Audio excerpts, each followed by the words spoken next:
Alright class, today's lesson is factoring trinomials. We're going to be dealing with only trinomials that do not have a number in front of the x squared term, which it really doesn't matter. We're going to do the same method for every time we have a trinomial. Alright, factoring any trinomial. Remember, trinomials mean the polynomials has three terms. The first step is that we always want to check to see if there's a GCF to pull out. And then we want to factor using the box method. Your box method looks like this. You're going to draw a box kind of like we did when we multiplied. But this time we're going to be doing it backwards. So when we multiply, we put the terms here on the outside. So since we're doing it backwards, we're going to start on the inside and get what goes on the outside. So you always want to start out by writing your first term. And then in this box, you write your last term. Now in these two diagonal boxes, we have to figure out what goes in there. The way we do that is we take the first term and we multiply it times the last term. And whatever answer we get, we want to find the factors that multiply to give us that answer. But these has to be two special factors. You can't just put any factors. The two factors that you choose have to add up to give you the middle term in your polynomial. So let's see what this looks like. Your first example is x squared plus 7x plus 12. So I'm going to step aside over here and do this on some paper.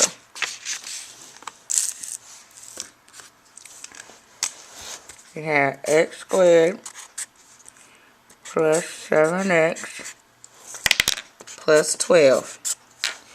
You want to draw your box.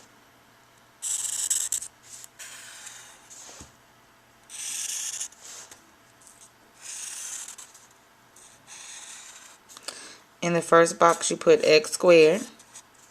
In the second box you put 12. Now the next step is to multiply what you wrote in the box. So I have 1 times 12. And that's equal to 12. Now I want to figure out two numbers that multiply to give me 12. So I know I have 1 and 12. I have 2 and 6. And I have 3 and 4. Now this is a positive 12. It becomes very important that you understand what you're trying to get. Positive 1 times 12 is positive 12. And I need to add up to equal a positive 7. So 1 plus 12 is 13. So that's not the factor that I need. 2 plus 6 is 8. So that's not what I need. 3 plus 4, that's 7. So I write a 3x here and a 4x. Now I need to pull out, once I get all my factors in my box, I want to pull out the GCF of each row and each column. What's the GCF of x squared and 4x? X.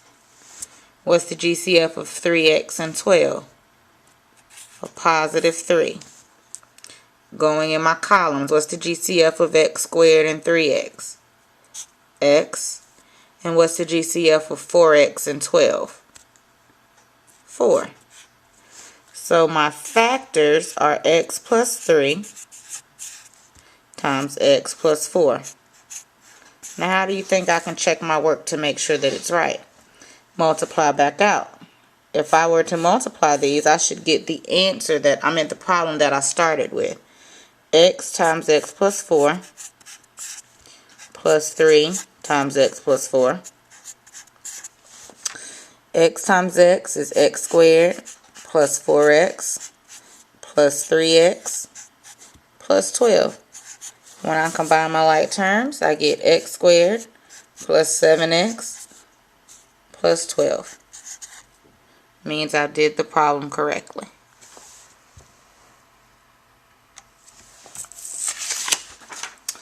Now, I have plenty of examples in the PowerPoint, but I'm going to go ahead and do one with a minus sign so that we can see how that goes.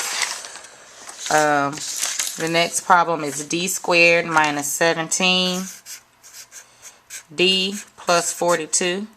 So I'm going to go down to my paper here. So you draw your box.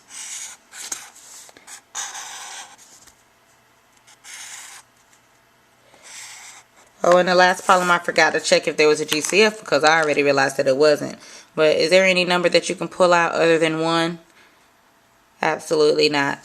So it means I need to just do the box method. So I do d squared and I do 42. Alright. Now once I do d squared and 42, I'm going to multiply positive 1 times 42. And that's equal to 42. Now I'm going to take a moment because sometimes once our factors get a little big, it's kind of hard to think about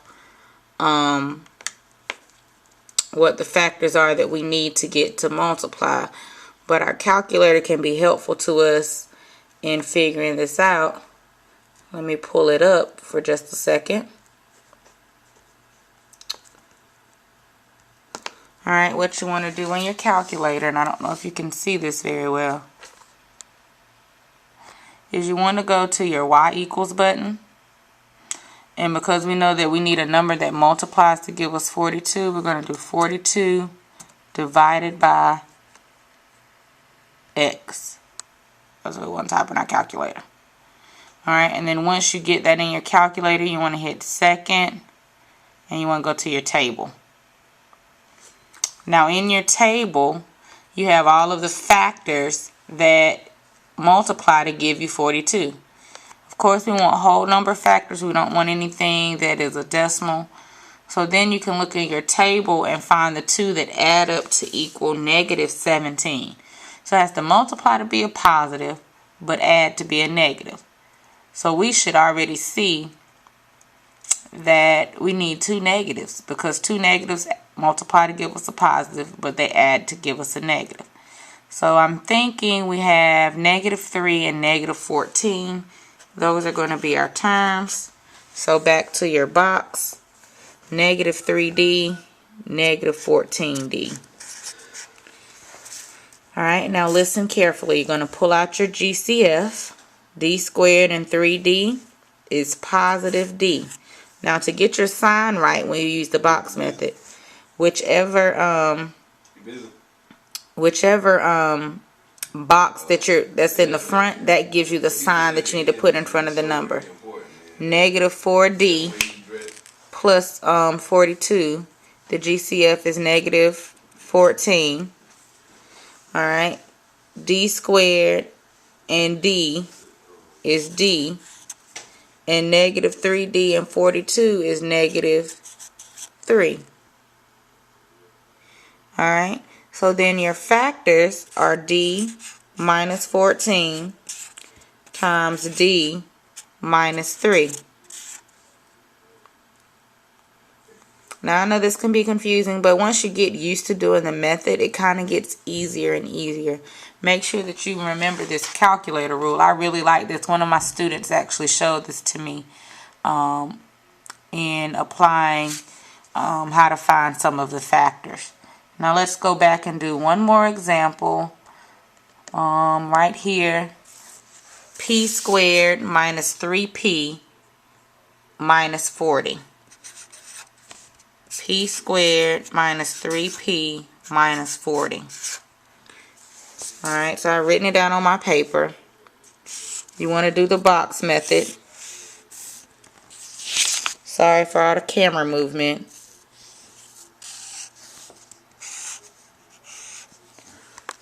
Alright, so I'm going to put p squared in my first box, negative 40 in my next box. So I have p squared times a negative 40. So that's 1 times negative 40. That equals negative 40. I want to think of some factors. I got 1 and 40, 2 and 20. I don't believe 3 goes into there. I got 4 and 10. I have 5 and 8. And I want it to be negative. So negative, negative, negative, negative. Alright, so let's see what adds up. 1 plus negative 40 is negative 39. That's not it. 2 plus negative 20 is negative 18. 4 plus negative 10 is negative 6. 5 plus negative 8 is negative 3. There we go. That's what our middle term is, negative 3. So I put negative 8p and a positive 5p. Now I have to pull out the GCF. Going across, I have P. I have positive 5, excuse me. I just told you to use the number that's in the front, so it's positive. Then I have P, and I have negative 8. My final answer is P plus 5 times P minus 8. We'll do more examples tomorrow in class.